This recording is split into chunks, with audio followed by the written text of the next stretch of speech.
काय म्हणते ते की ह्या वैभव हे बाहेरच्या आकर्षणाला बायका आता भुलायला लागले त्या बाहेरच्या आकर्षणामुळे स्वतः कोण आहे तीच विसरून गेले त्या म्हणून आपल्याला काय करायचंय की स्वतःला जागृत करायचंय प्रत्येक गोष्टी स्वतःला जागृत केलं की ऑटोमॅटिक दुसरी जागृत होते जसं की बघा एक छोटा मुलगा असतो त्याला काय सांगितलेलं की असतं की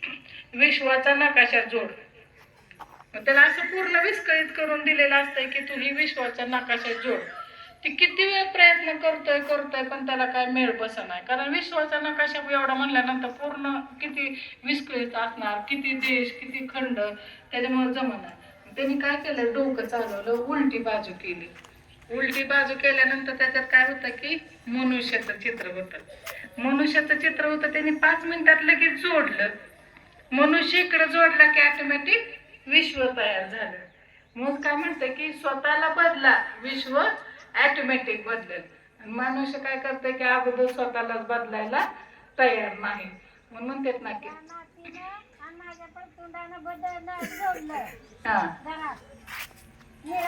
हा हा मग तेच म्हटलं मनुष्य जोडला गेला की विश्व ऑटोमॅटिक जोडलं जाते मग आपण त्यांना स्वदर्शन स्वविश्वदर्शन आणि आता काय म्हणते की स्वचिंतन करा तर स्वचिंतन काय करायचं परत आत्मा स्वतः कर्मेंद्रियावर राज्य करायचं तर कर्मेंद्रिय म्हणजे कोणते आहे ती आपला राजा म्हणजे कोण आहे ती स्वराज्य अधिकारी म्हणजे कोण आहे तर आपला आत्मा म्हणजे राजा आहे इथं बसलेला आहे आणि सगळे कर्मेंद्रिय म्हणजे कान नाक डोळा हात पाय हे आता ऐकतेत का खायचं म्हणलं की काय पण खाते ती कुठं जाऊ नको म्हणलं तर पायाने तिथं जाते ह्या हाताने काय काम करू नको म्हणलं तर करते म्हणजे आपल्या आत्म्याच्या अधिकारात हे आपले कर्मेंद्रिय नाहीत बरोबर आहे त्याच्यामुळे ती काय झालंय स्वराज्य अधिकारी बनला नाही आपल्याला काय करायचंय की अगोदर स्वतःला आत्मा आहे ही जागृती करायची तरच आपले हे सगळे कर्मेंद्रिय आपल्या अधीन राहतील तर ह्याच्यावर एक गोष्ट आहे गोष्ट म्हणजे कसं असं एक समोर आंब्याचं झाड दिसलेलं असतंय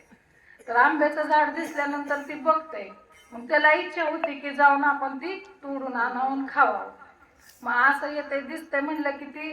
जायला सुरुवात करतो जातो हळूहळू जातो आंबा तोडतो आणि असा आंबा तोडून घ्यायला लागतो तेवढ्या त्या आंबराचा मालक येतो आणि त्याच्या पाठी काय करतो लाकूड मारतं लाकूड मारलं की त्याला लागतं आणि तिला जोरात लागलं की काय होतं त्याच्या डोळ्यातनं पाणी येतं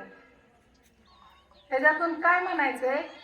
की आपण म्हणतात ना जसं आपण कर्म करल तसंच आपल्याला परत आहे तर अगोदर काय केलं ते आंब्याचं झाड कुणी पाहिलं अगोदर डोळ्याने पाहिलं बरोबर आहे का नाही डोळ्याने पाहिलं पण कृती काय केली पायाने तिथं चालत जायचं काम केलं हाताने तोडायचं काम केलं आणि धपाटा कुठं पडला पाठीवर पडला आणि पाठीवर धपाटा पडल्यानंतर पाणी कुठून आलं डोळ्यातून आलं म्हणजे काय केलं अगोदर बघायचं काम कोणी केलं डोळ्याने केलं म्हणून त्याची सजा परत त्यालाच मिळाली म्हणून आपण म्हणतो ना की जसं कर्म कराल तसंच आपल्याला परत आहे